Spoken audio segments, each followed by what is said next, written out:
The mind sees everything in terms of division. So when we're in mind, we're in a society of division.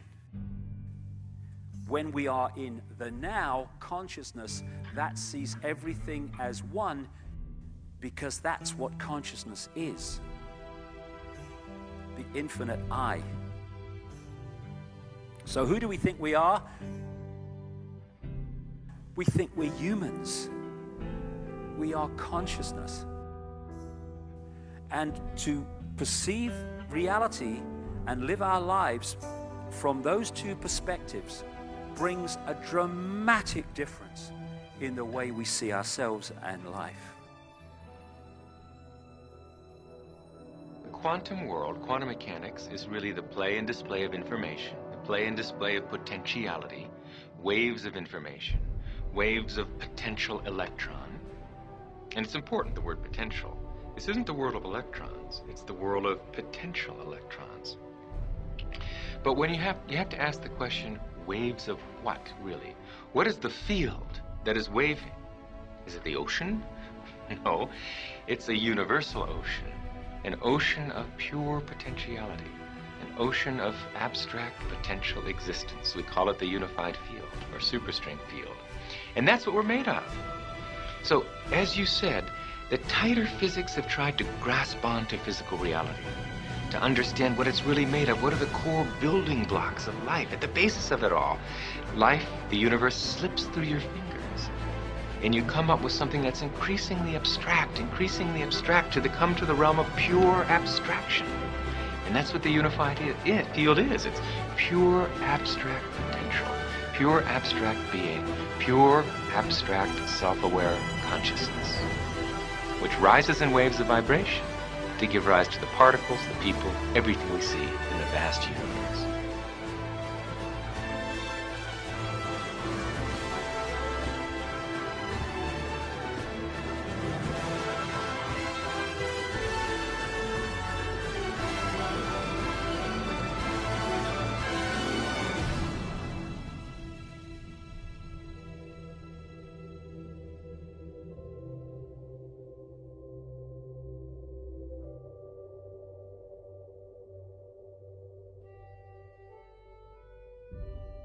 I had a conversation with my dad recently. I'm trying to heal my dad right now.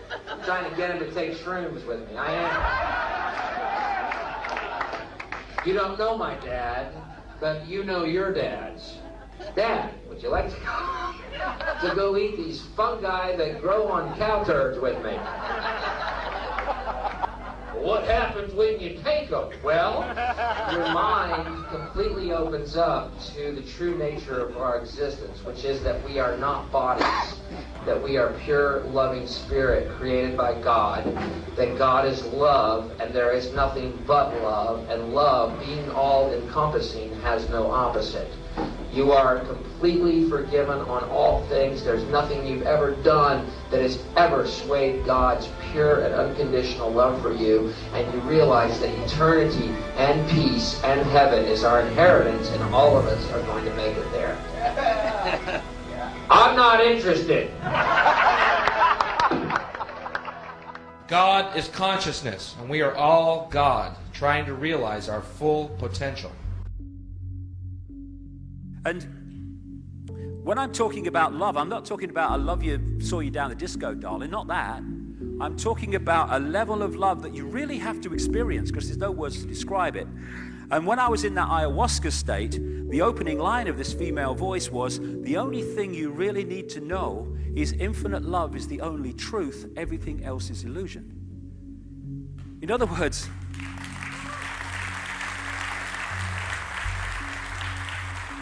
In other words, the existence of one infinite consciousness, that's the only truth. Everything else is illusion. It's the manifestation and manifestations of that consciousness in many and various ways. But the manifestations are the illusion. The consciousness is the base reality of everything. And one of the line from one of my books, love is not something you're in, it is something you are. That's the difference. Pope John Paul II said the worst prison would be a closed heart. I must say the irony of someone from the Roman Catholic Church saying that is not lost, but I do take the point. And the heart is the key. The key to opening that auric field so consciousness and mind start to work together. And my God, what a different world we'd live in if we went from that state that we're in now. And so what we're looking at among billions of people are people entrapped in mind. And because of the way the mind perceives reality as everything is apart and not connected, and it sees things in complexity instead of the connection of everything, we are in a situation where we are a manipulator's party trick when we're in that state.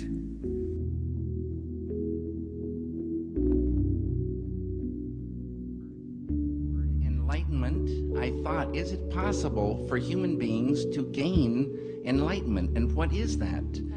And is it possible to really get happiness going from within? Because we are always looking out for happiness. And we live in a world of change.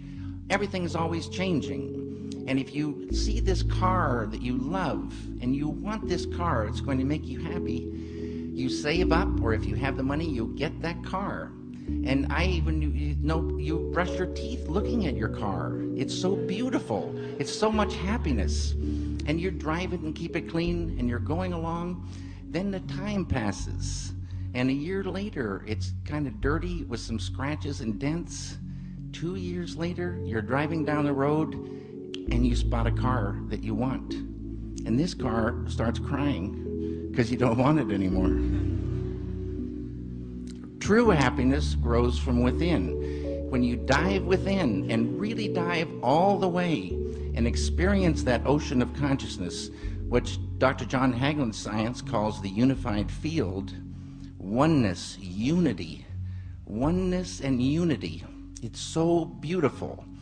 And as he says, at that fundamental level, we are all one. We're one world family.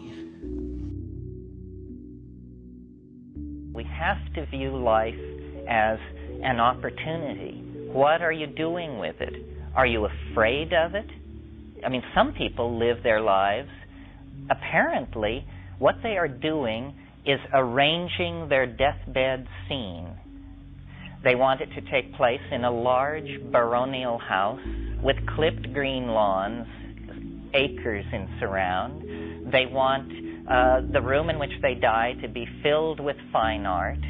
They want their loving heirs to be dutifully assembled while they pass out the final wisdom. And they spend their entire life creating the dramatic scenario of their passage. And of course you have to work hard because you've got to make the money to buy that house. You have to sire all these children, educate them into your values so they won't be stabbing you in the back and misbehaving in this situation. You have to create loyalty, possession, power, all of these things. And then you won't die in a ditch, unknown and abandoned, you know. But on the other hand, what was the quality of that life, you know? History is turning into a white-knuckle ride, for sure. And without the faith in some kind of transcendental phase transition, I think there's a tendency to despair and to panic and to nihilism. And religion has failed. They can only conceive of phase transition as apocalypse, as Ragnarok, the twilight of the gods. That isn't what it is. We are closing distance with the first moments of true human civilization. You know, when people actually do treat each other with respect, when there actually is a place made for the celebration of human differences, when we actually do feel the suffering of the people around us and respond to that.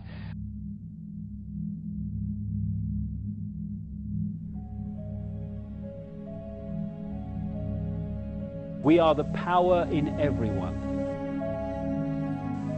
We are the dance of the moon and the sun. We are the hope that will never hide. We are the turning of the tide. If we can turn the tide within ourselves, from freedom or to freedom, from fear, then we turn that tide outwardly in the planet.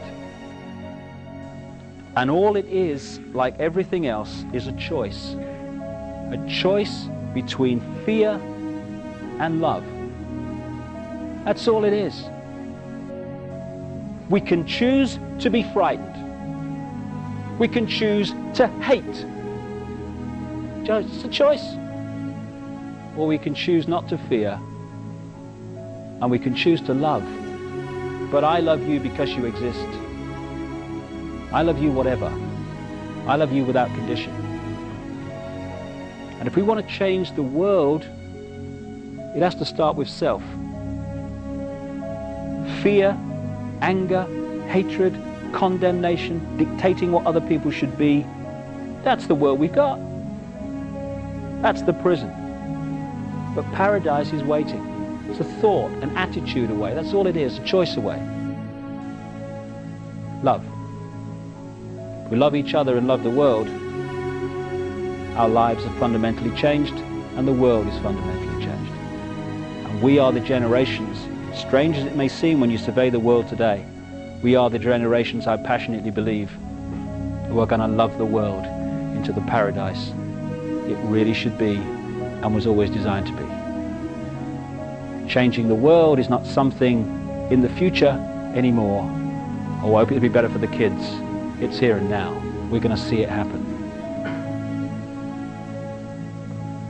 Another song, the chorus of which I'll finish with. Love can build a bridge between your heart and mine. Love can build a bridge. Don't you think it's time? More and more people across this planet are screaming yes to that question. And we are the generations who are going to love the world to a paradise. Thank you very much.